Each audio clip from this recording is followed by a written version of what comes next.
Now, the National Working Committee member of the Pan-Niger Delta Forum, member Sterling and Chairman, Strategy and Engagement Committee of the Nigeria Intervention Movement, a political coalition here in Nigeria, Tony Uranta, joins me now. You're welcome.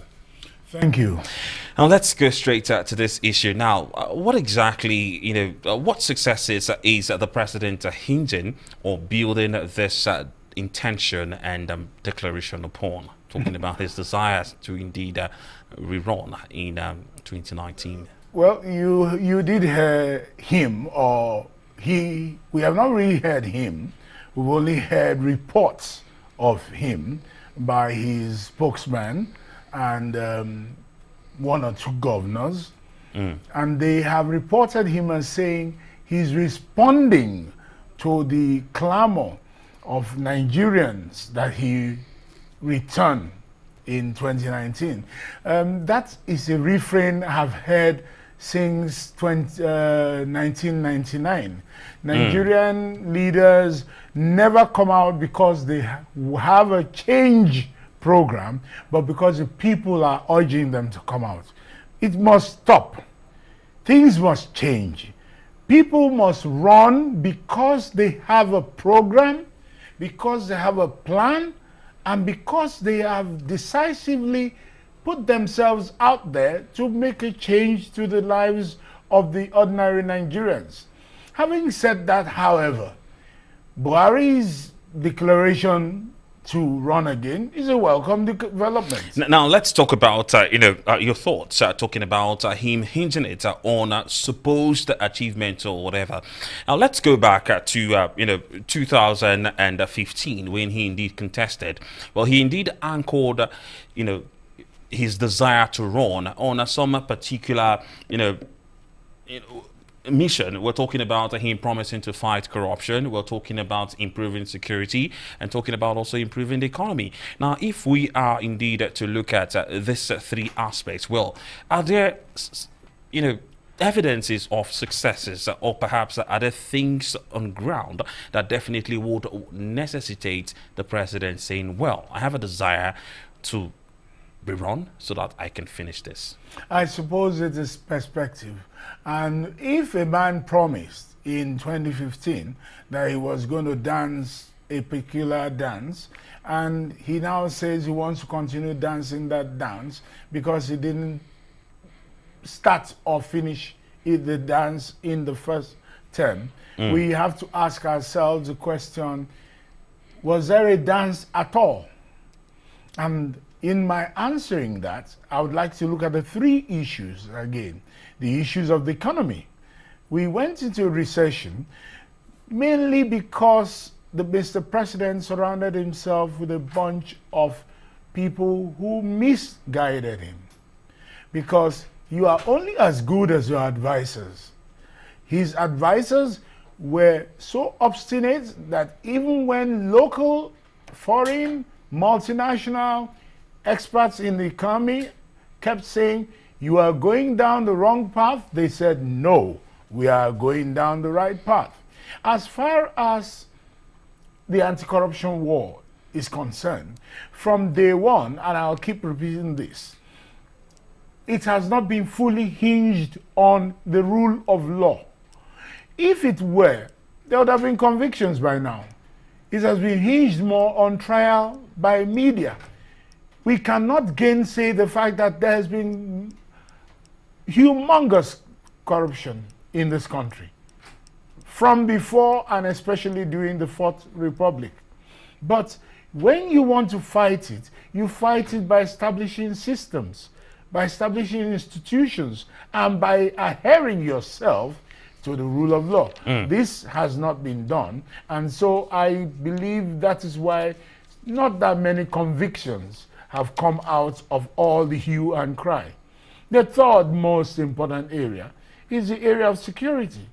True, there have been some level of gains in the Northeast, the war against the Boko Haram, but then even that is debatable because every time we seem to be bombarded by deception and mendacities, with issues like we have defeated Boko Haram, with issues like, and I say, if you have defeated Boko Haram, what is the $1 billion security vote for?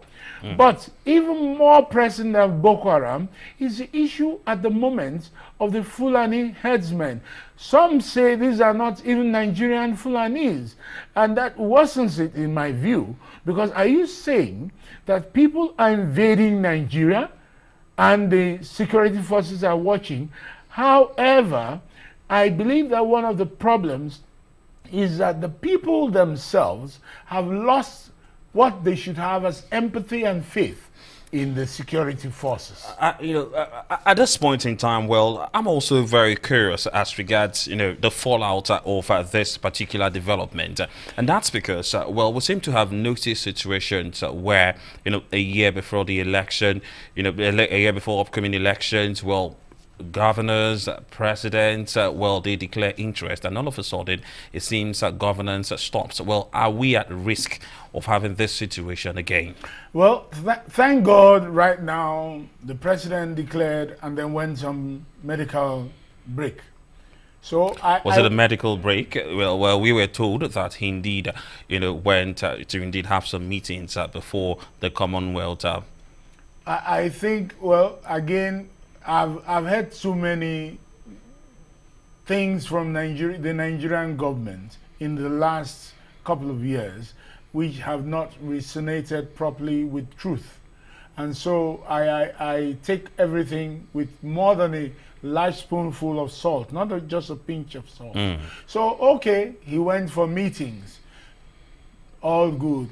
But if he has gone only for meetings, and is going to come back having declared, then, as you have just noted, governance may come to a standstill. If, on the other hand, he were to have gone for medical treatment and were to stay away for about a month, I will say governance will still continue for that period of a month, because to start with, we found that his deputy always does a good job whilst he's away. Now, some people have pointed to, statements made as far back as 2011, when the president said he was indeed going to run for a tenure. Now, we may not have quotes of this in 2015, but then the body language of the president and then the situations, we've actually witnessed during this tenure. We're talking about some criticisms here and there, particularly concerning his health. Do you think this is a wise decision, talking about the president indeed declaring his interests? Being someone who has had health challenges myself, I always empathize with him. And if I were in his shoes, I wouldn't run. For at his age, with those challenges, not just the challenges, but the age, I wouldn't run. I would stay behind, become a great statesman, but has he prepared a successor? I don't think he did that. And so I don't think that it is in his personal best interest that he's running. He's not helping his body, he's not helping his mind. But if he decides to run, as he has the inalienable right constitutionally to so do, then he's running. So it's now a question of how well will he be able to fulfill his constitutional duties at this stage? Well, I don't know if you are aware that, after the president's declaration yesterday, well, there was some, form of impact in the Nigerian stock exchange. We're talking about stocks dropping. And now when you put this side by side, well, the goodwill that he indeed enjoyed, in his first tenure, well, him, having the support of the international community. Well, does this say that he doesn't enjoy as much as, he did back then? I don't think even the president's most fervent supporters would lie that he still enjoys as much goodwill as he came in with. Internationally and also locally. On every level. He has lost a lot of goodwill. He has lost a lot of goodwill. But that notwithstanding, we have seen people like Trump drop in ratings for months and then suddenly jump in ratings again. So who says Buhari can't do it? What I believe that what Buhari should make his next legacy is to give us a free and fair, just and level playing field elections in 2019. All right, and let's look at the ruling party. Well, amongst the ruling party, well, they seem to have been received in good faith. But what does this indeed do for APC? Well, talking about the same, looking at it from the same purview of criticisms and also, well, some of the achievements that he has indeed made. And then, well, what do you think, or what do you advise as regards others who also nurse ambitions of indeed picking up, tickets?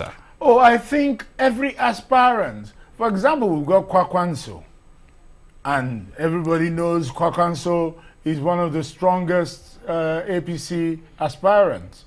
So let him go ahead and run. Or if he doesn't want to, maybe he wants to run under a third party, who knows?